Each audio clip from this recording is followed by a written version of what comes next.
to Level Up Guitar, where you come to level up your playing.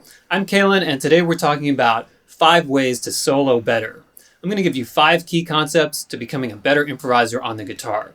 I should start by saying that most of this applies to becoming a better guitarist in general. Even if you're taking a long-form solo over a blues, the things that we're going to talk about here are going to come into play in terms of the big picture of how you're able to express yourself on the instrument. So let's jump right into it here with number 1. Rhythm is the key. When you're soloing, you want to think rhythm first. If you play a good rhythmic phrase, even if you play some wrong notes, it's going to come across much better than if you played all the right notes with a boring or uncertain rhythm. When I was in music school and I was really trying to work on my phrasing, I asked a saxophone player friend, and this guy was just leagues ahead of everyone else. I asked him, "Hey, who do you listen to for phrasing?" And you know what he said? Naughty by Nature. That's right. Naughty by Nature. There's no notes there, but some of the coolest rhythmic phrasing I've ever heard. So, if you're not familiar with that album, I highly recommend giving it a listen if you need some inspiration for your rhythmic vocabulary. Now, why do so many people fail at this?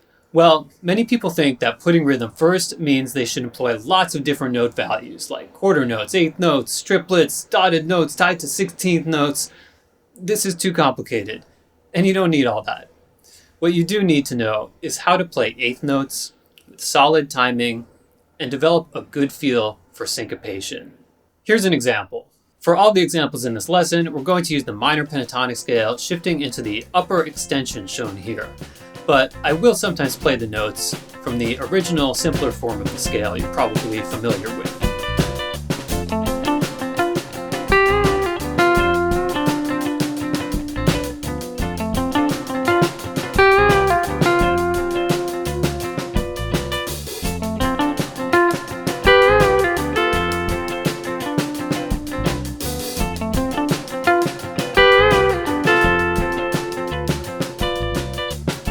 So you can see, you don't have to be super fast with your picking hand or be jumping all over the scale with your left hand in order to play some cool rhythms. Number 2.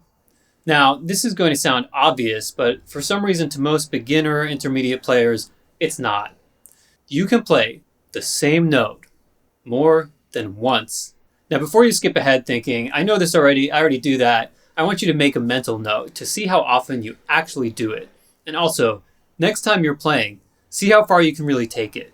Can you play the same note 3 times in a row, 4 times in a row, 5 even, within the context of a more complicated phrase? If you aren't already consciously doing this, I guarantee you'll be surprised at how much impact it adds to your playing.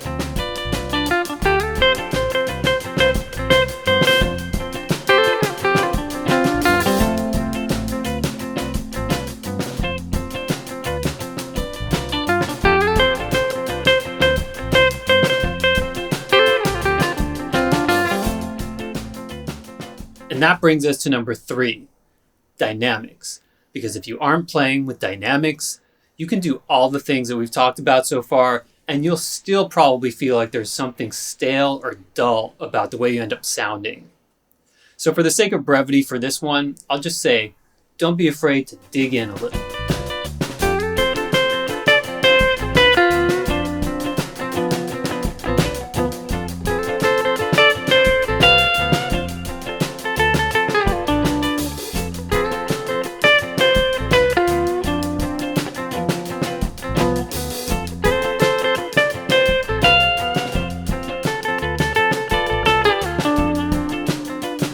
So you can probably tell that for me, playing with dynamics actually encourages me to also combine other expressive techniques in my playing.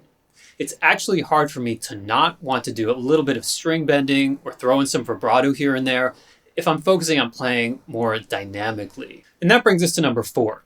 Use expressive techniques like vibrato and string bending. Now, I'm going to say this with a caveat because you can, especially with vibrato, it's really easy to overdo it. If you use vibrato on every note that you play, it's no longer an effective way of being expressive, but instead it becomes just this nervous wiggling effect. That said, you should definitely be working on your vibrato. And you want to make sure it's coming from the wrist and forearm rather than from your fingers. If you already have a little bit of a handle on this technique, start to practice being intentional about where you use it. Even if you aren't using it all the time, like I said before, it shouldn't just be a default that happens, for example, on every sustained note that you play. Maybe even play the first 8 or 12 bars of your solo without using any vibrato at all. String bending, the same as vibrato. Make sure you're not doing it with your fingers. This is actually pretty important because if you're using the tiny muscles in your fingers to try and bend strings, you can actually end up with an injury. That said, if you're playing an electric guitar and you're not bending strings yet, you're missing out on all the fun. It's one of the most unique and expressive things you can do on the instrument, and most people wait way too long to really focus on developing and improving this essential technique. And last but not least, number 5, I want you to listen carefully to what I'm about to say. Play shorter phrases. I've had students that, when they first come to me, their blues soloing sounds like the longest run-on sentence you've ever heard in your life, and I mean they literally do not stop playing for a second. And I think this has to do with insecurity. And this makes sense. It's the same as people who can't stand to leave space in a conversation. So they continue talking, even after making a good point or a good statement, just for fear of that awkward silence. Someone asks you a question, sometimes giving the shortest, simplest, most general answer can draw them in, make them wonder about the details, and now they're interested and want to hear more. And when you leave space and play with confidence, you can play almost anything and it will have weight and impact. So that's it, 5 ways to solo better. I'm going to leave you with a minute or two of those funky rhythms in case you want to practice some of the things we talked about here. If you have any questions or suggestions, leave a comment. I hope you like and subscribe for more tips, tricks, and secrets from Level Up Guitar.